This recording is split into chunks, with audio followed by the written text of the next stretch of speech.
Hello दोस्तों, मैं आपको इस हिस्से में समय के सर्वश्रेष्ठ उपयोग के 30 सिद्धांत के बारे में बात करने वाला हूं, जिसे डॉक्टर सुधीर दीक्षित ने अपनी किताब में लिखा है।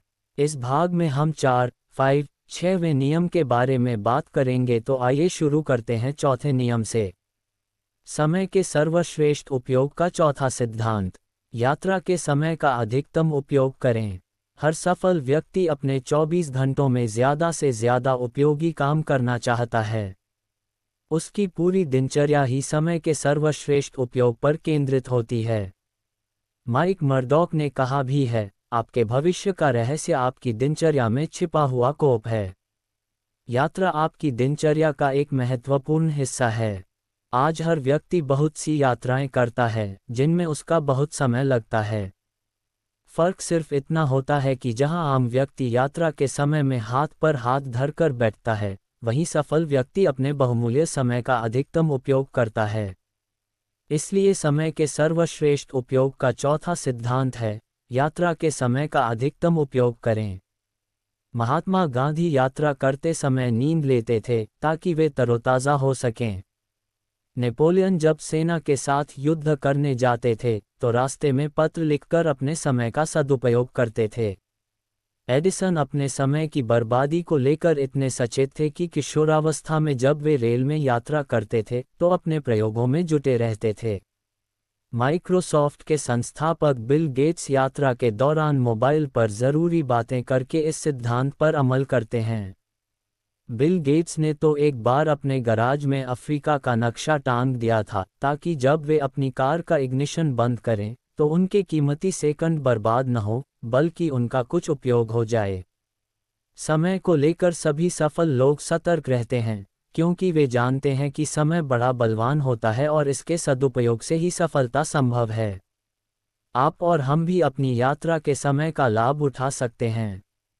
नौकरी पेशा लोगों को घर से ऑफिस तक की यात्रा में काफ़ी समय लग जाता है और सेल्समैन का तो अधिकांश समय यात्रा में ही बीतता है। हमें ये जान लेना चाहिए कि अगर हम हर दिन 2.5 घंटे यात्रा करते हैं तो हमारे जीवन का लगभग 10% समय तो यात्रा में ही चला जाता है। इस समय में कोई मूल्यवान कार्य करके आप इसका सार्थक उपयोग कर सकते हैं।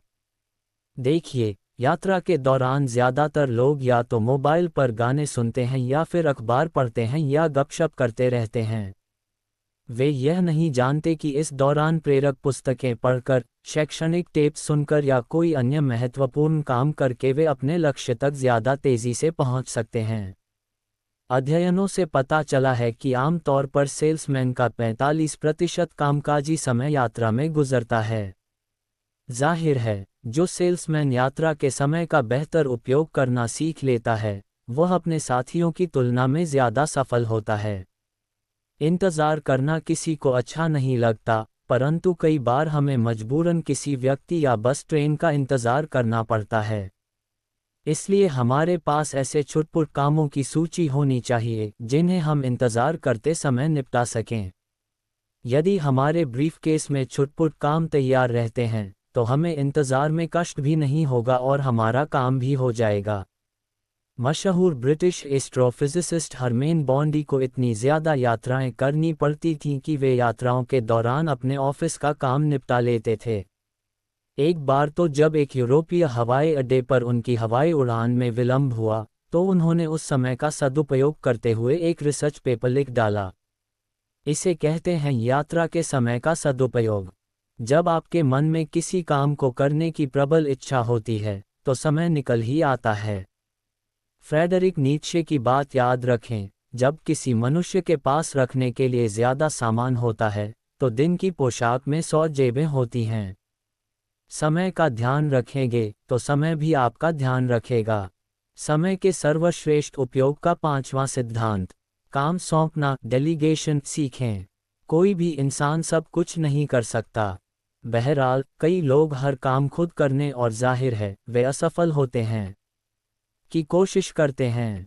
हर व्यक्ति यह चाहता है कि अपने महत्वपूर्ण काम वह खुद करे, लेकिन एक निश्चित ऊंचाई पर पहुंचने के बाद प्रगति करने के लिए दूसरों को काम सौंपना अनिवार्य हो जाता है। बिजनेस की शुरुआत में तो व्यक्ति सारे काम खुद कर सकता है, परंतु बिजनेस बढ़ने के बाद काम इतने बढ़ जाते हैं कि सहयोगियों के बिना तरक्की नहीं हो सकती। ऐसे में अगर वह सही सहयोगी खोजकर उन्हें काम सौंपना डेलीगेशन सीख ले तो वह आगे भी प्रगति कर सकता है। अगर वह ये नहीं सीख पाता तो भविष्य में उसकी प्रगति की संभावना धूमिल हो जाती है। बहरहाल, दूसरों को महत्वपूर्ण काम सौंपना आसान नहीं होता। दूसरों की योग्यता, बुद्धि, क्षमता और निष्ठा पर भरोसा करना आसान नहीं होता। लेकिन बड़ी सफलता हासिल करने के लिए ऐसा करना अनिवार्य होता है। इसके बाद ही सच्ची प्रगति संभव है, क्योंकि अब आप अकेले नहीं हैं। अब आपके पास एक टीम है, जिसकी वजह से आपका समय कई गुना बढ़ जाता है और आप उसका सदुपयोग करके ज़्यादा तेज़ी से अपनी मंजिल पर पहुंच सकते हैं। इसलिए समय के सर्वश्रेष्ठ उपयोग का 5वां सिद्धांत है, काम सौंपना सीखें।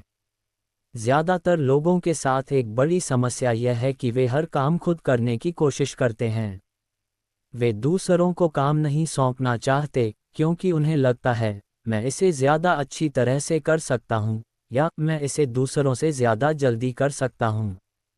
उन्हें ये समझ ही नहीं आता है कि बड़ी सफलता पाने के लिए उन्हें दूसरों को काम सौंपना ही होगा, चाहे यह उन्हें पसंद हो या न हो। प्रगति की राह में एक ऐसा मोड़ आता है, जहां भविष्य में प्रगति करने के लिए दूसरों को काम सौंपना अनिवार्य हो जाता है। इसलिए बेहतर होगा कि आप काम सौंपने की कला सीख लें। काम सौंपने के लिए आपको सिर्फ इतना करना है कि आप किसी सही व्यक्ति को खोजकर उसे काम सौंप दें। यानी कि ऐसा व्यक्ति चुनें जिसमें उस काम को अच्छी तरह से करने की क्षमता और इच्छा हो। फिर उसे बता दें कि उसे क्या करना है, कैसे करना है और कब तक करना है।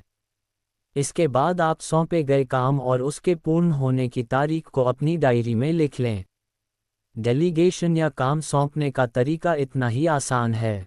सौंपे गए काम की प्रगति की निगरानी करना अच्छी बात है, लेकिन ये भी ध्यान रखें कि ज़्यादा निगरानी में आपका समय बर्बाद होता है और सामने वाले को बुरा भी लग सकता है कि आप उसकी क्षमता या योग्यता पर भरोसा नहीं कर रहे हैं।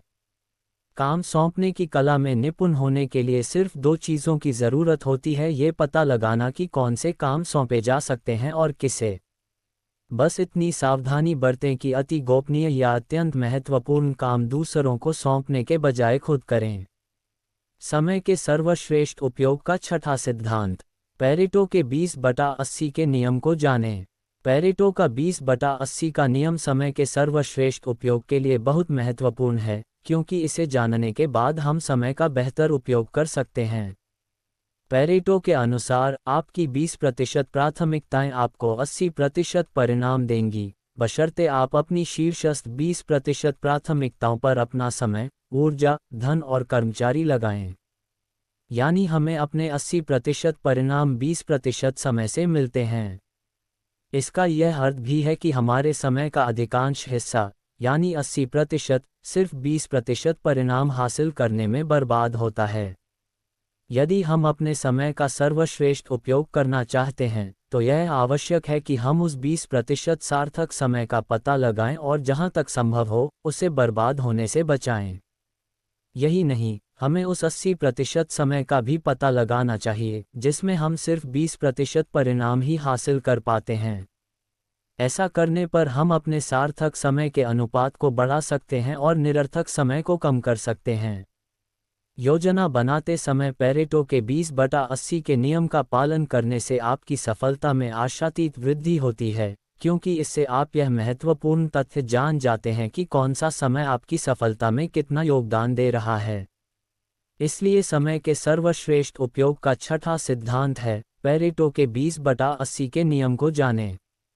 पेरेटो का नियम अप्रत्यक्ष रूप से हमें पूर्णतावाद या परफेक्शन के प्रति भी सावधान करता है। ये बताता है कि हम 80% काम 20% समय में ही पूरा कर लेते हैं, और बचे हुए 20% काम में 80% समय बर्बाद करते हैं, सिर्फ इसलिए क्योंकि हम उस काम को आदर्श तरीके से करना चाहते हैं। कई बार परफेक्शन या पूर्णता का आग्रह समय की बर्बादी का कारण बन जाता है और व्यक्ति को असफल करा सकता है। यदि आपको लगता है कि आप कड़ी मेहनत करने के बावजूद सफल नहीं हो रहे हैं, तो पेरेटो के सिद्धांत को आजमा कर देखें। इससे आप ये जान जाएंगे कि आप किस काम में कितनी मेहनत कर रहे हैं।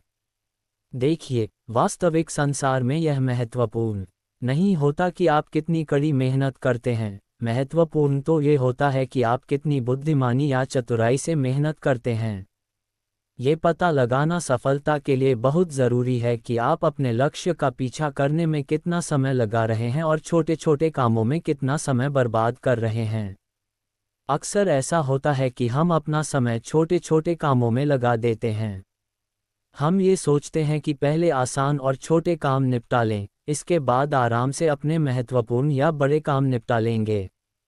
बहरहाल, बाद में जाकर हमें इस दुखद तथ्य का एहसास होता है कि महत्वपूर्ण या बड़े कामों के लिए हमारे पास समय बचा ही नहीं है।